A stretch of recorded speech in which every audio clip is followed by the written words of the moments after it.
Además de poder ver de nuevo los 10 mandamientos, Quo Vadis, Ben-Hur o el Código Da Vinci, la parrilla televisiva en Semana Santa muestra muchas películas, ¿verdad?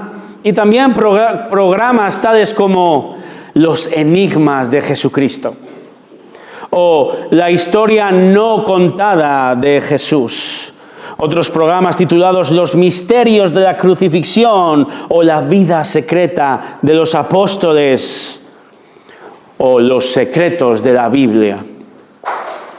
El mundo quiere investigar.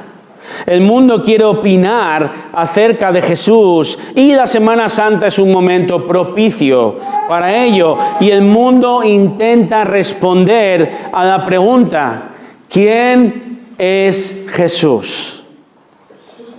El problema reside en que muchos de estos programas, o más bien muy pocos de estos programas, buscan respuestas acerca de la persona y de la obra de Jesús yendo a la fuente. ¿Y cuál es la fuente de la información? ¿Es el Internet? ¿Son los programas de televisión? ¿Es el podcast del día? No, la fuente objetiva, inspirada por Dios, es la palabra de Dios. Y sí, podemos buscar respuestas por medio de la ciencia, la arqueología, fuentes escritas antiguas. Esto es legítimo. Y esto no hace sino probar la veracidad de las Escrituras, pero raramente el mundo va al texto. Y si lo hacen, si van al texto, es para poner en duda su autenticidad, para poner en duda su inerrancia, para poner en duda que la Biblia es la verdad absoluta y no contiene error alguno. Un tremendo contraste con un hombre llamado Lucas.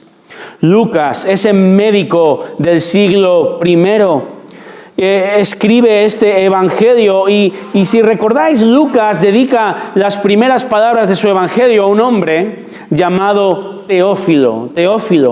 Y en el capítulo 1, versículo 4, ¿recordáis qué le dice?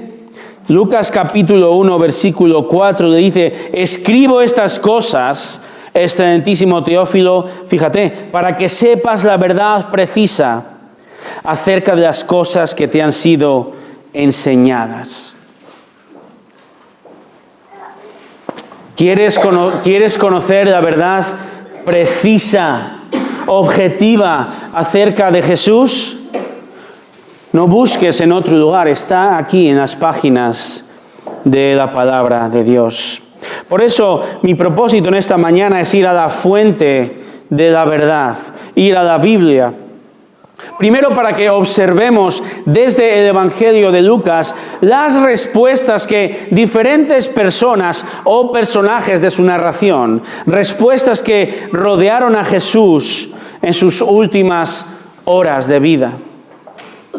Pero también quisiera que observemos las respuestas de Jesús que Lucas nos dejó por escrito en este increíble Evangelio. Y todo esto, toda esta observación en esta mañana es para observar y contestar una pregunta muy específica que el Señor nos hace en esta mañana por medio del texto. Esta es la pregunta de la mañana. ¿Cuál es tu respuesta ante mi sufrimiento y mi muerte? ¿Cuál es tu respuesta ante mi sufrimiento y mi muerte? ¿Cómo responder ante el sacrificio de Cristo por pecadores como nosotros? Permitidme que explique un poquito el contexto de la escena que hoy vamos a ver en Lucas 23. Solo unos pocos días después de la entrada triunfal como rey en Jerusalén, el domingo anterior, nos encontramos ahora a un Jesús que en las últimas 15 horas ha sufrido la tensa atmósfera del aposento alto que estamos estudiando en Juan.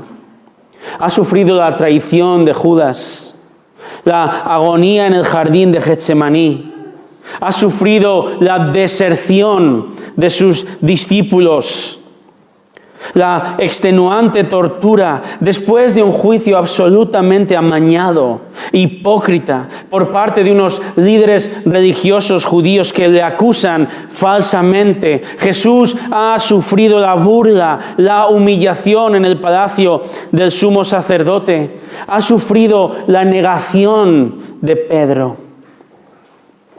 Jesús ha sufrido el juicio ante un injusto Poncio Pilato, quien a pesar, recordamos, de haber visto claramente que Jesús era inocente incluso en 3 ocasiones, a pesar de que Herodes le llevó de vuelta sin cargo alguno, Pilato pronuncia una sentencia de muerte basada en las mentiras y las envidias de los judíos, pero, ¿recordáis?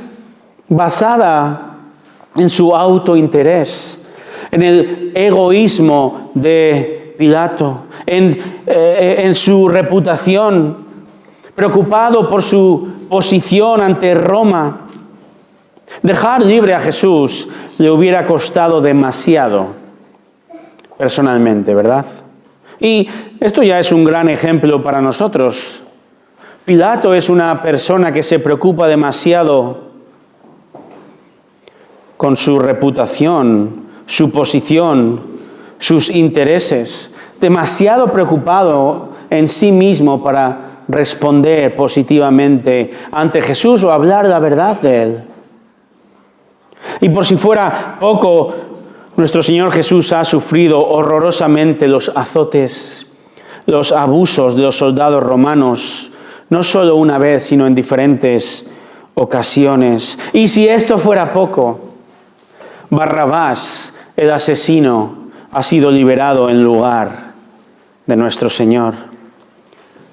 Nos encontramos ante una tormenta soberanamente perfecta. Y aún así, nuestro Señor, como ya profetizó Isaías capítulo 53, versículo 7, Él no abrió su boca. Como cordero que es llevado al matadero y como oveja que ante sus trasquiladores permanece muda, no abrió Él su boca. Jesús lo sabe.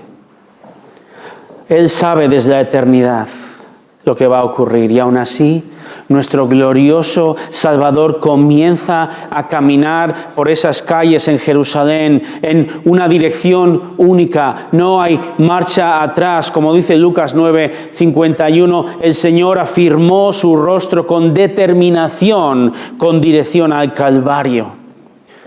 Nada ni nadie lo iba a frenar.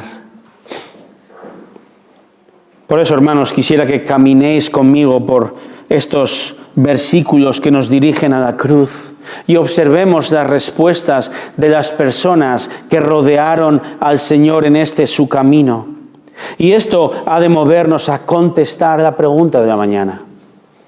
¿Cuál es tu respuesta ante mi sufrimiento y muerte? La primera respuesta la observamos en el versículo 26. Aquí encontramos a un hombre llamado Simón de Cirene. Fijaros, versículo 26, leed conmigo. Cuando le llevaban al Señor Jesús, tomaron a un cierto Simón de Cirene que venía del campo y le pusieron la cruz encima para que la llevara detrás de Jesús. La primera persona que encontramos en el texto es un hombre llamado Simón de Cirene. Probablemente era un hombre que venía del norte de África y a primera vista la sensación que nos da es que este hombre estaba en el lugar equivocado y en el momento equivocado, ¿verdad? Probablemente este hombre era un temeroso de Dios y había venido a celebrar la Pascua en Jerusalén y de repente se encuentra con que los romanos le cogen y le ordenan cargar con la cruz, o al menos la parte horizontal de ella. El Señor Jesús estaba quedando sin fuerzas. Él carga con el madero. ¿Una mala coincidencia? ¿Es esto un error? No lo creo. Fijaros, los hijos y la esposa de Simón son mencionados como creyentes en el Evangelio de Marcos. Y es más que probable que fueran los mismos que Pablo menciona en Romanos 16:13. Lo de Simón no es algo fortuito, sino que vemos cómo aún en medio del dolor más atroz, Jesús tiene el control absoluto de la situación. Es Jesús, no fueron los romanos, fue Jesús quien escogió al hombre adecuado.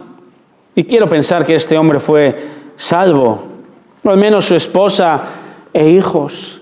Pero el punto aquí, el maravilloso punto aquí es que Jesús todavía es el glorioso Salvador y sustentador del universo, aún en su hora más oscura.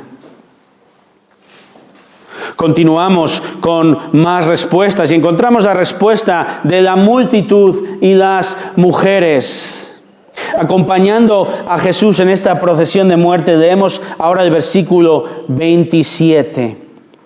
Dice el texto: y le seguía una gran multitud del pueblo y de mujeres que lloraban y se lamentaban por él. Una gran multitud del pueblo y mujeres. ¿Cuál es la respuesta de esta gente? Lucas, fijaros, señala específicamente a las mujeres. ¿Y qué nos dice de ellas? Lloraban y se lamentaban por él. Literalmente, estas mujeres caminaban siguiendo a Jesús como en procesión, golpeándose el pecho. Esto era un signo común de expresar dolor, de expresar amargura, probablemente al contemplar esta escena tan dantesca. Ellas saben qué es lo que viene después, probablemente han sido testigos de docenas de crucifixiones anteriormente. Así que actúan movidas por compasión hacia Jesús. El texto no dice si son seguidoras de Jesús o no, pero al menos vemos que responden, ¿verdad?, con tristeza. Pero veamos ahora la respuesta de nuestro Señor Jesús en el versículo 28. Dice el texto, fíjate: pero Jesús, volviéndose a ellas, dijo: hijas de Jerusalén, no lloréis por mí, llorad más bien por vosotras mismas y por vuestros hijos. Piensa en esto: si tuvieras la certeza de que estás a punto de morir, estás sufriendo un dolor agonizante, estoy seguro de que escogerías muy, muy bien cada una de tus últimas palabras, ¿verdad? El creador del universo, el salvador del mundo, va a expresar en el versículo 28: hijas de Jerusalén, no lloréis por mí, llorad por vosotras y por vuestros hijos. Lo que Jesús está respondiendo es juicio. ¿Nos damos cuenta? Esto es una profecía sobre Jerusalén. El juicio viene. Jesús dice: no lloréis por mí, sino por vosotras y la siguiente generación, vuestros hijos. Jesús quiere su arrepentimiento, no quiere su compasión. Ellas están lamentando por la persona equivocada, deberían lamentarse por ellas mismas y sus familiares. Estas mujeres realmente representan Jerusalén, la ciudad de Jerusalén, una ciudad que unos 30 años más tarde, años 70 después de Cristo, esta ciudad va a sufrir el horror, la devastación de las tropas romanas y las atrocidades que los romanos van a cometer contra la ciudad de Jerusalén, sus habitantes, van a ser tales que va a ser mejor no tener hijos, no tener familia, para no ser testigo del horror de sus asesinatos. Esta es la razón por la cual, fíjate, versículo 29, Él lo dice: he aquí, vienen días en que dirán: dichosas las estériles, y los vientres que nunca concibieron, y los senos que nunca criaron. Porque el espectáculo va a ser tan aterrador que desearán no tener familia, desearán que su propia vida termine y dirán, versículo 30, comenzarán a decir a los montes: caed sobre nosotros, y a los collados: cubridnos. En otras palabras, sacadnos de esta miseria. ¿Por qué está Jesús pronunciando juicio aquí en este momento? La respuesta está en el rechazo. la gente va a sufrir las consecuencias del rechazo al Cristo, al Mesías. Por cierto, ellos van a ser los responsables de su sufrimiento, no Dios. Dios permitirá de la misma manera que está permitiendo el sufrimiento de su propio Hijo, pero las consecuencias serán mucho peor para los judíos. Jesús, fíjate, pregunta en el versículo 31, dice, porque si en el árbol verde hacen esto, ¿qué sucederá en el seco? ¿Qué significa este proverbio? Lo que significa es que si Jesús mismo, el inocente, la fuente de vida, Él que es el árbol verde, si Él es el objeto de estas tremendas atrocidades, ¿qué va a pasar con los árboles secos que no valen? ¿Qué sucederá con aquellos que son culpables de rechazar a Cristo y sujetos al juicio? Y Jesús les hace una pregunta real en el camino al Gólgota. No es una pregunta retórica. Jesús espera que contesten. Espera que estas mujeres y la multitud de Israel piense en lo que se les viene encima. Jesús está buscando el arrepentimiento de su pueblo. Es increíble. ¿Te das cuenta de esto? En medio de su dolor, Jesús no se preocupa por sí mismo, sino por su pueblo. ¿Nos damos cuenta del alcance de nuestro Señor? En el momento de mayor sufrimiento, Jesús no dice, ¡ay, pobre de mí! Jesús dice, pobre de ti. Esto nos muestra lo glorioso que nuestro Salvador es. ¿Qué podemos aprender de esto? Primero, como ya dije, la palabra de Cristo, hermanos. La Biblia es la verdad. Lucas escribió esta profecía de la destrucción de Jerusalén a manos de los romanos a mediados del año 50, más de una década antes de que esto ocurriese. La palabra de Dios es exacta, la palabra de Dios es la verdad, cree en la verdad. Pero segundo, estas palabras también son de juicio contra el pecado de Israel. Dios castiga el pecado, porque Dios es justo, porque Dios es santo. Pero al mismo tiempo, hermanos, estas son palabras de misericordia, porque el Señor está avisando, como nos sigue avisando hoy. Tengamos una cosa en mente, hermanos, por la razón por la cual Jesús está caminando por las calles en dirección a la cruz es el más grande, es el más maravilloso, es el más glorioso acto de misericordia que el mundo ha conocido jamás.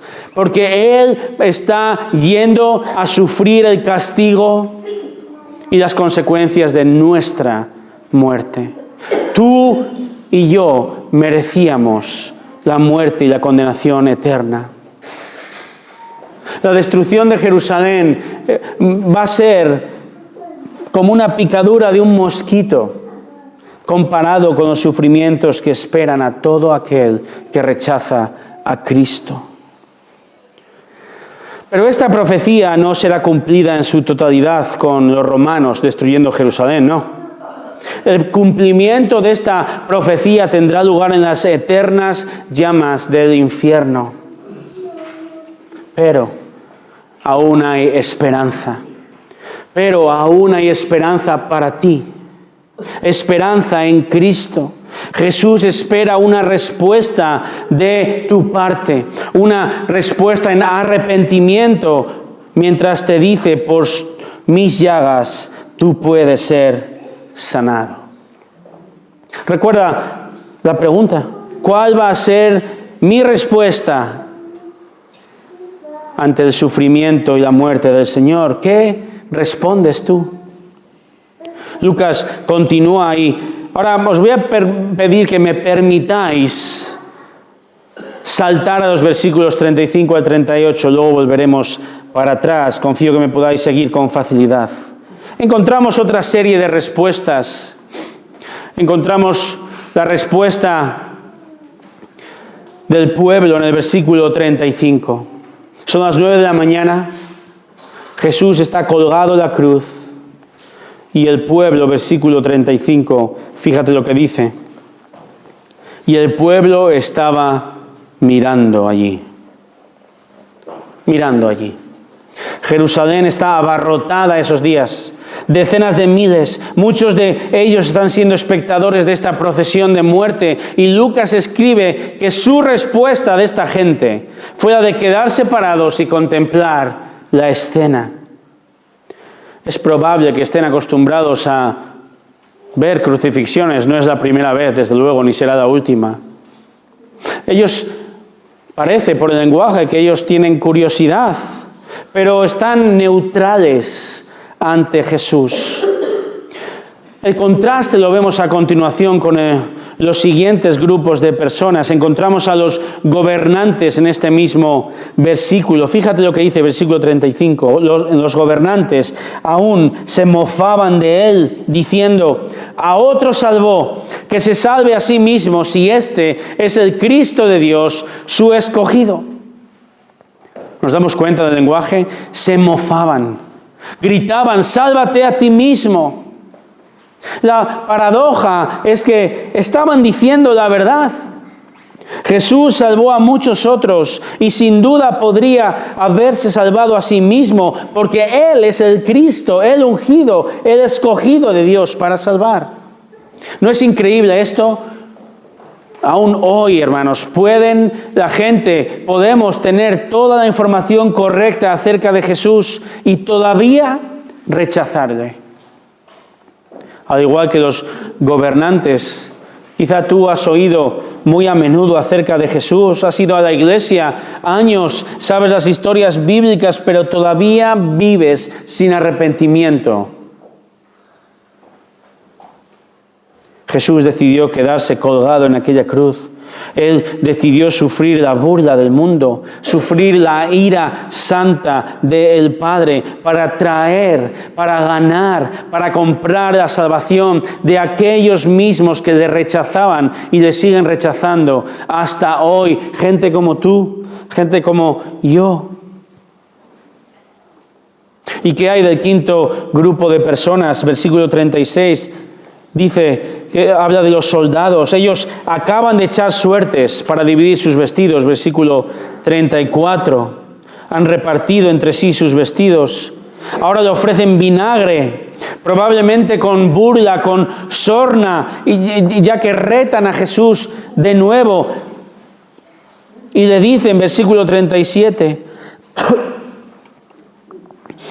si tú eres el rey de los judíos, sálvate a ti mismo.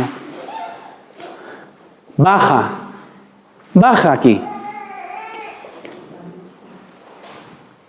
Baja a ver si es verdad eso que dice esa inscripción encima de tu cabeza. Se burlan de Jesús porque están convencidos de que Él no es quien dice ser. Convencidos de que no puede cumplir con lo que la inscripción dice. Y la inscripción dice lo siguiente, versículo 38. Había también una inscripción sobre él que decía: este es el rey de los judíos. Ahora, fijémonos en la respuesta de Jesús. ¿Cuál es la respuesta de Jesús? ¿Hostilidad? Eso sería perfecto. ¿Qué ganas de que el texto diga: y ahora Jesús los aniquiló con un rayo del cielo? Qué a gusto nos quedaríamos, ¿verdad? Señor, envía miles de ángeles que arrasen con todo. Se están burlando del Salvador, están blasfemando contra nuestro Rey, están quebrantando a nuestro Señor. Pero no, ¿verdad? El Señor tiene un plan mejor. No fue hostilidad. Mira el versículo 34. Y Jesús decía, y por cierto, el lenguaje expresa que decía una y otra vez: Padre, perdónalos porque no saben lo que hacen. Nada de hostilidad, vemos aquí, ¿verdad? Jesús está intercediendo al Padre por sus propios enemigos. Cuánto amor a la humanidad. Cuánta obediencia al Padre desde aquel madero. Una obediencia que movió al Padre a contestar esta oración. El libro de Hechos, capítulo 2, nos dice que unas poquitas semanas después de la crucifixión, 3.000 de estas personas eran salvas por medio de la predicación del apóstol Pedro.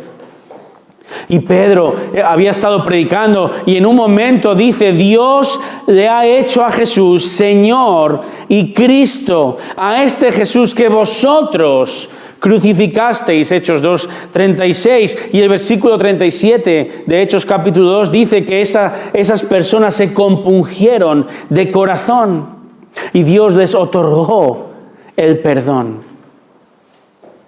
Contestó parcialmente esta oración a las mismas personas que unos días atrás asesinaban, odiaban al único Hijo. Ha otorgado salvación a los pecadores por gracia, por medio de la fe. Qué infinito acto de misericordia, ¿verdad?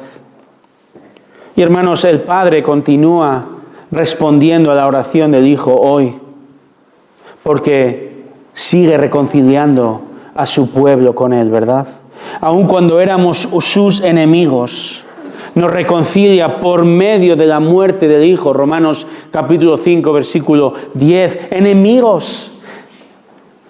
No es que éramos malos, no es que no queríamos saber mucho de Dios, no, enemigos de Dios, pero salvos gracias a Cristo. Dios tiene el poder de cambiar tu enemistad en vida eterna, en adopción, gracias a Cristo. ¿Y qué hay de la respuesta de los criminales? Los criminales. Una de las consecuencias inmediatas de esta realidad la encontramos en este sexto grupo de personas. Los criminales colgados al lado del Señor. Fíjate, versículos 32 y 33. Y llevaban también a otros dos que eran malhechores para ser muertos con él.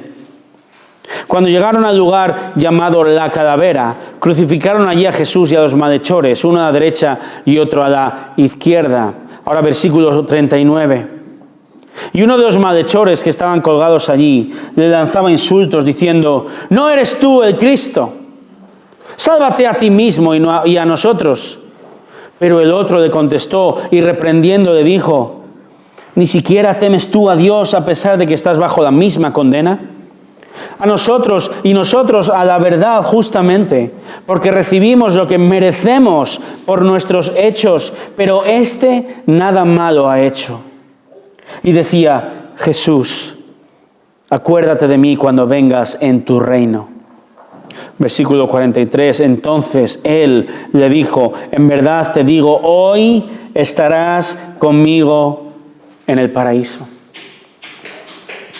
Estos dos hombres tienen mucho en común. El texto nos dice que ambos son criminales, ambos merecen el castigo que padecen de acuerdo a la ley, ambos burlándose de Jesús en primera instancia. Mateo y Marcos nos informan de esto también, pero algo ocurre conforme pasan las horas.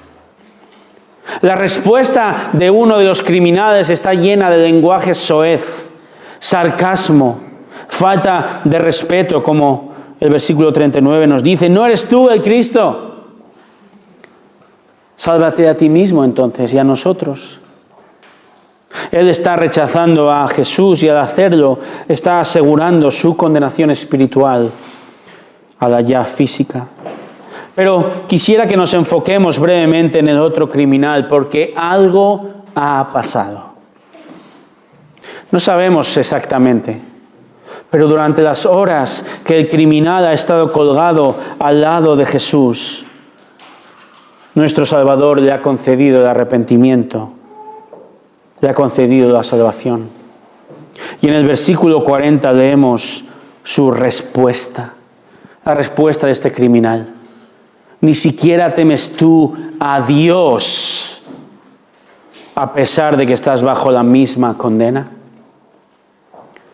Observemos cómo él teme las consecuencias de su pecado ante Dios y por eso reprende al otro criminal. Vemos en el versículo 41 cómo reconoce que Él ha sido condenado justamente. Recibimos lo que merecemos. Observamos también cómo reconoce que Jesús es inocente, pero nada malo ha hecho.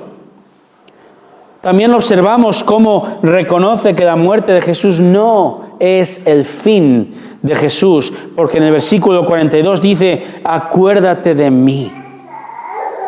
¿Cómo podría recordar Jesús algo después de su muerte? Pero este criminal sabía de alguna manera que Jesús iba a volver a la vida. Pero tampoco es su final. El criminal ha comprendido que su alma iba a vivir después de la muerte. Dice, acuérdate de mí cuando vengas en tu reino. Jesús, dice él, no sé cómo, pero no es tu final, y sé que tampoco es mi final. Sé que vas a volver con poder y gloria. Simplemente, por favor, acuérdate de mí cuando esto suceda. Esto es increíble, hermanos. Algunos vieron a Jesús después de su resurrección y no creyeron en Él, pero este criminal ve a Jesús en su hora más baja, muriendo de una manera humillante, no en su gloria, ¿verdad?, sino en su humillación. Y él cree que va a resucitar. ¿Cómo es posible? La respuesta está en que se le ha concedido la fe para reconocer, creer en esta preciosa verdad. Ahora, notemos la respuesta de Jesús. Jesús no pierde el tiempo en reprender al criminal no arrepentido, ¿verdad? Pero sí tuvo palabras de consolación para el otro, versículo 43. En verdad te digo, hoy estarás conmigo en el paraíso. Hermanos, este versículo es uno de los mejores y más preciosos ejemplos de la doctrina de la justificación del pecador. Incluso un criminal moribundo que no merece nada más que condenación, incluso él puede ser perdonado, aún en su último hálito de vida, gracias a lo que está ocurriendo a su lado. El Hijo de Dios está dando su vida en rescate por él, y ahora este hombre es declarado justo por Dios. Sus crímenes perdonados. En pocas horas estará junto al Salvador en el paraíso. Hermanos, de nuevo Jesús continúa teniendo control de nuestra salvación aún en su hora más frágil. ¿No es así? De cierto te digo, le dice. Estas son palabras de seguridad. De cierto te digo. Y esto, hermanos, no es un consuelo. ¿Qué consuelo encontramos en la compasión de nuestro Salvador? ¡Qué esperanza, hermanos, de una eternidad junto con Él! Éramos sus enemigos, no merecíamos nada mejor que el criminal. Pero gracias a su sacrificio nos podemos sentar a su mesa para siempre. Por eso queremos dar gracias a nuestro Señor. Las respuestas sí siguen dando. Y ahora encontramos una respuesta curiosa, una respuesta que no es de personas. Es la respuesta de la creación. La creación reconoce también a su Creador. Fíjate, versículos 44 y 45. Era ya como la hora sexta, cuando descendieron tinieblas sobre toda la tierra hasta la hora novena. Al eclipsarse el sol, el velo del templo se rasgó en dos. La respuesta de la creación es oscuridad, ¿verdad? Dice el texto. Durante unas 3 horas, desde las 12 de la mañana hasta las 3 de la tarde, ahora mismo, ¿verdad?, todo se cubre de oscuridad. Una oscuridad como señal de juicio. Dios Padre observa y proclama su presencia ante el Hijo sufriente, Y llega un momento en que el velo del templo se rasga en dos. La pared de separación que da acceso a Dios se rasga en dos, de arriba a abajo, por cierto. Dios rasga el velo en dos. ¿Cuál es el significado de esto? Antes había separación de la presencia de Dios, pero ahora hay acceso directo al lugar santísimo por medio de Cristo.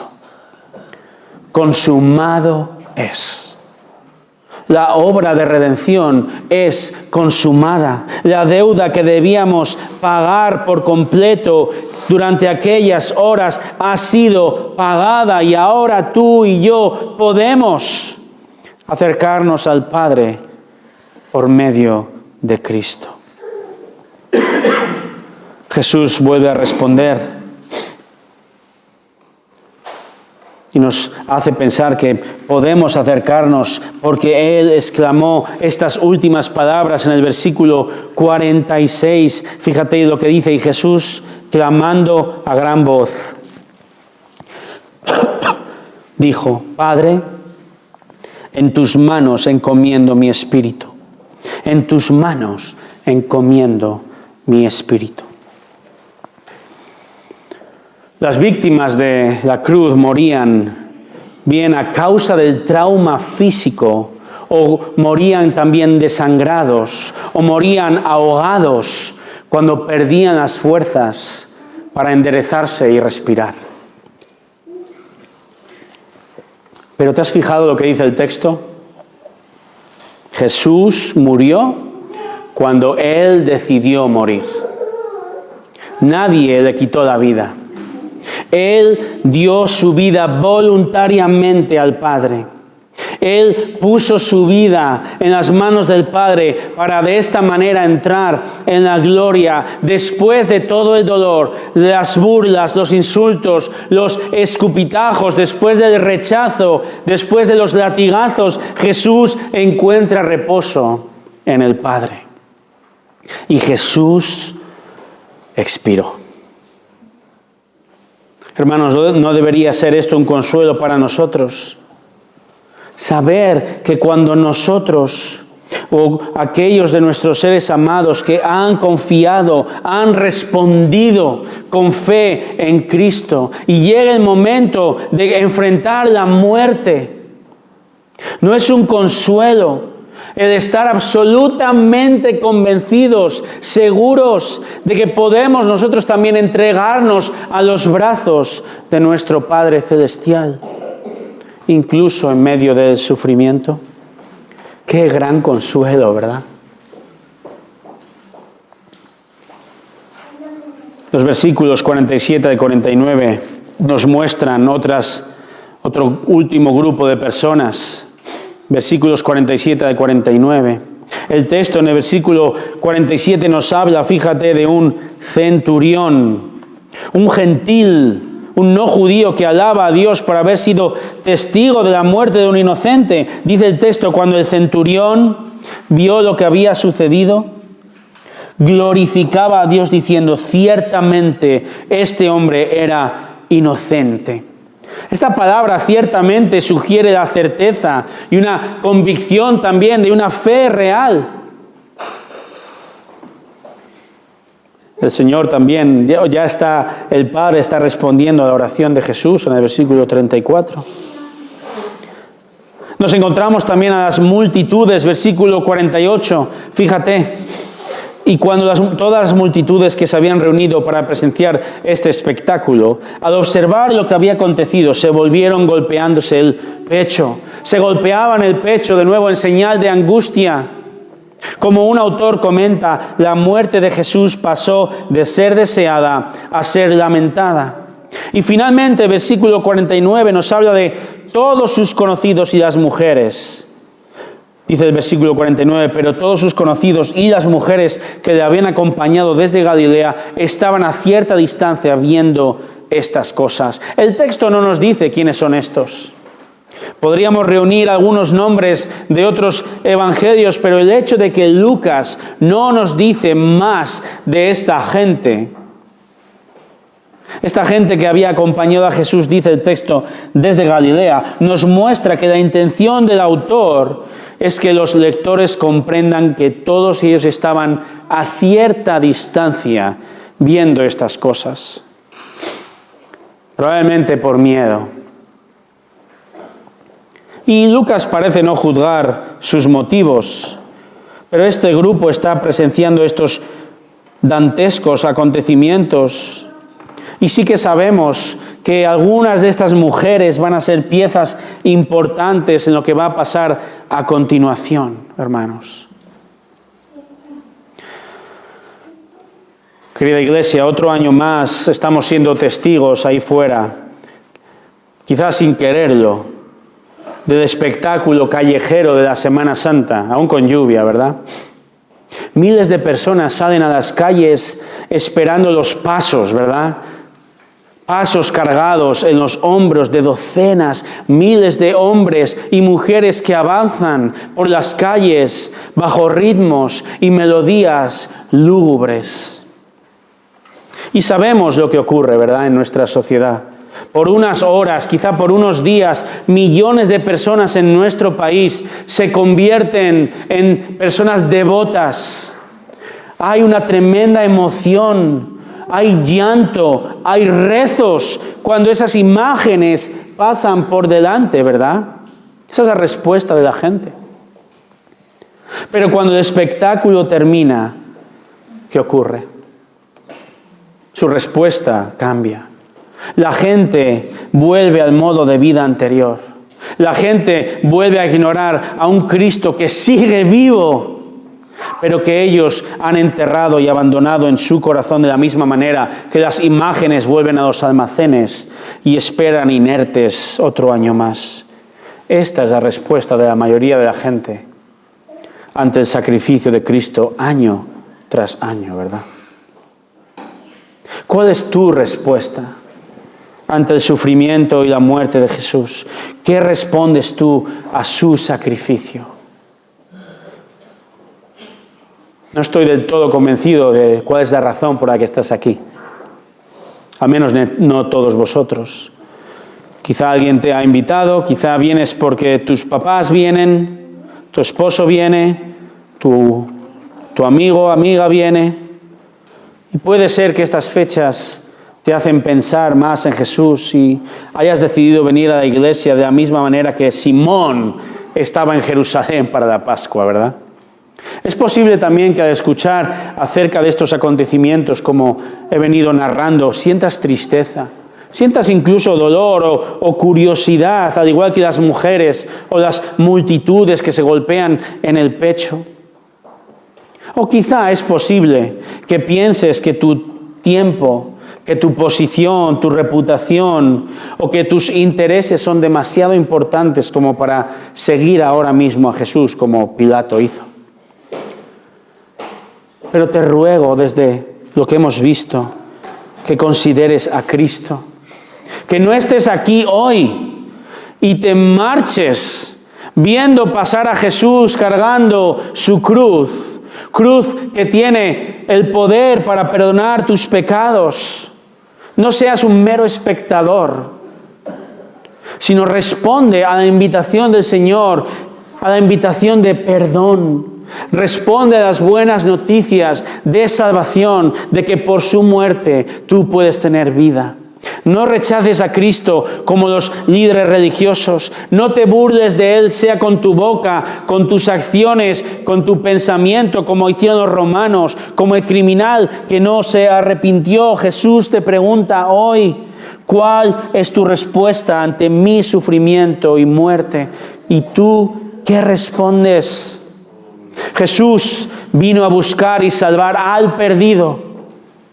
Recuerda al criminal que Jesús salvó, al centurión que glorificó a Dios. Recuerda a la familia de Simón. Hermano, hermana, recuerda tu propia conversión. Recuerda ese día que finalmente entendiste que Él murió por todos tus pecados. Recuerda ese día que creíste que su muerte no es el final, que la tumba está vacía. Lucas tiene aún un capítulo más para Teófilo, capítulo 24, glorioso. La victoria sobre la muerte que comienza.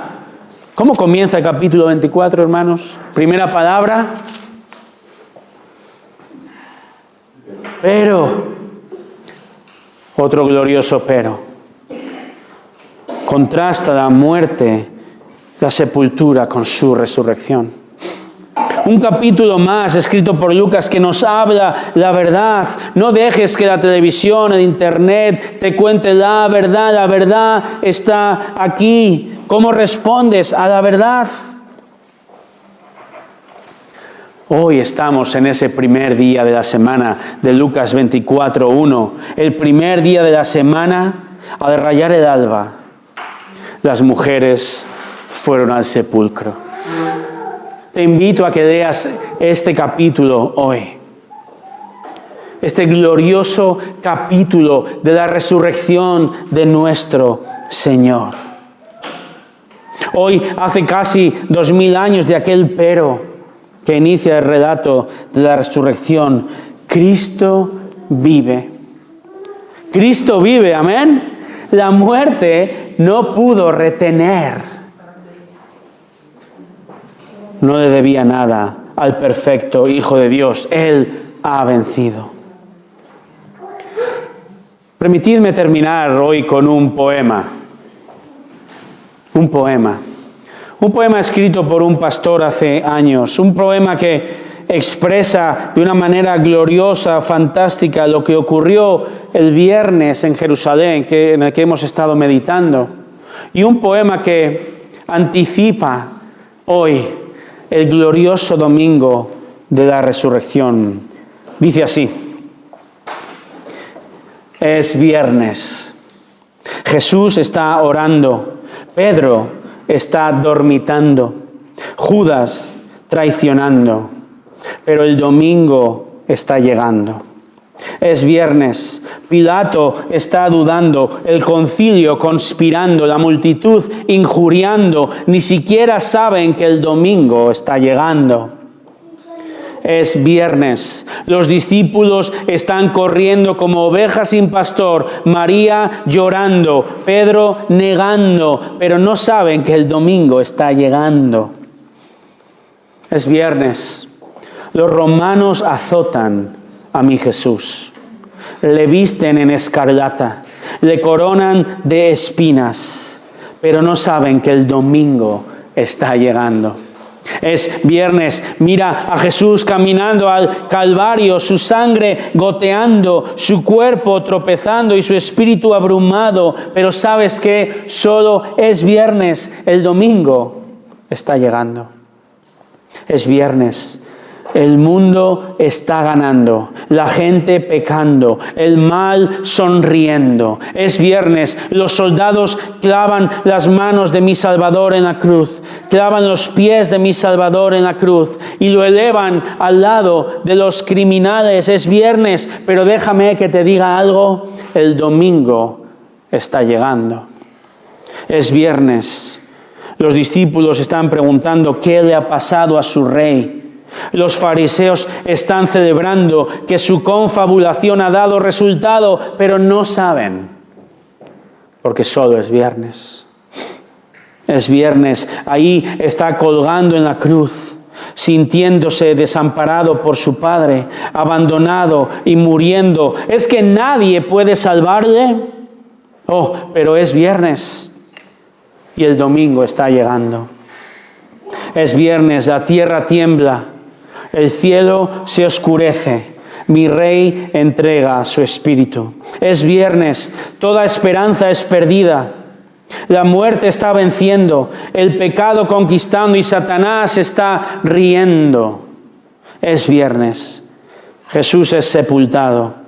Los soldados hacen guardia, una roca es colocada. Pero es viernes. Solo es viernes. El domingo está llegando. Oremos, hermanos. Padre, traspasa nuestros corazones con estas verdades de tu Evangelio. Te damos gracias y te alabamos por el sacrificio de tu Hijo en la cruz. Gracias porque Él no se defendió para así poder ser nuestro defensor. Él no abrió su boca para interceder por nosotros en este mismo instante. Al Señor no le importó estar ante las autoridades del mundo para poder tener toda autoridad en el cielo y en la tierra. Señor, a ti no te importó caminar el camino a la cruz para ser el camino a Dios, o ser golpeado y magullado para poder presentarte en gloria, limpio y glorioso ante el Padre.